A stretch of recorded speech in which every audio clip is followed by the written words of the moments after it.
Everyone thinks the person who can't say no just needs more confidence, but they're missing the point.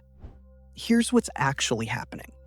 For some people, no doesn't feel like a word. It feels like a risk. Not a social risk, a survival one. Somewhere in their history, disagreeing with someone got wired to danger. And once that wire is set, saying yes isn't weakness. It's the fastest way to feel safe again. We love to call this a confidence problem. It's not. It's a nervous system problem. When some people sense tension, they don't argue and they don't walk away. They soften. They agree. They make themselves smaller and easier to deal with, instantly, almost without thinking. It's not a character flaw. That's a body doing what kept it safe once. Peace, approval, control. That's the real thing being chased every time the word yes comes out before the brain even finishes the sentence. Let's talk about Daniel, 34. The guy at work who takes on the extra project without blinking. The friend who drives 40 minutes because someone asked, even when he's exhausted. Go back to Daniel at 9 years old. His father had a temper that showed up without warning. One second, the house was calm. The next, it wasn't. Daniel learned to read the air in a room before anyone said a word. He learned that if he agreed fast enough, stayed easy enough, didn't push back, the storm sometimes passed him by. That wasn't him being a good kid. That was a 9-year-old building the only defense he had access to. 25 years later, his father isn't in the picture anymore. But the defense never got the memo. It just moved into his job, his marriage, his friendships, still watching faces, still saying yes half a second before he's even decided he wants to.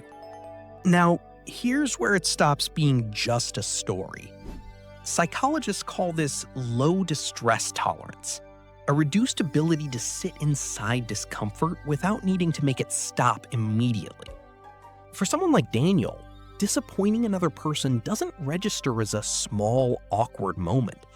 It registers in the body almost like a threat. Heart rate climbs, cortisol rises. The amygdala, the brain's alarm bell, fires the same way it would for something actually dangerous. Picture a dirt path that gets walked so often it turns into a highway. Every single time saying yes makes that anxious feeling drop, even for a moment, the brain pays attention. It remembers. It builds the road a little wider. Tension shows up, take the road. Someone seems upset, take the road. A request feels impossible to refuse, take the road. Eventually, it's not a decision anymore. It's just the road the brain knows how to drive. So how do you start closing that road, even a little? Here's the smallest place to begin.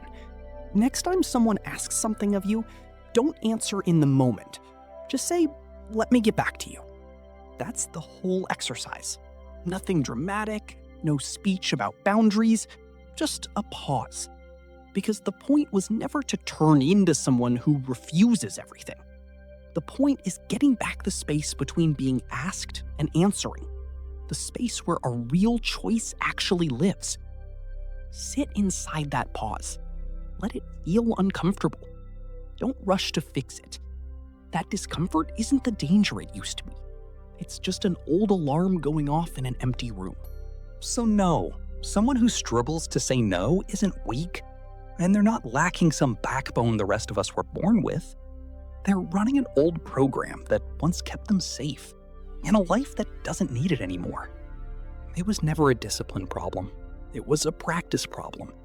Practice sitting with someone else's disappointment without it wrecking them. And that can be rebuilt, slowly, one pause at a time, one honest answer at a time. Because real peace was never about keeping everyone happy. It's about finally being honest with the one person who's been waiting the longest to hear it, yourself.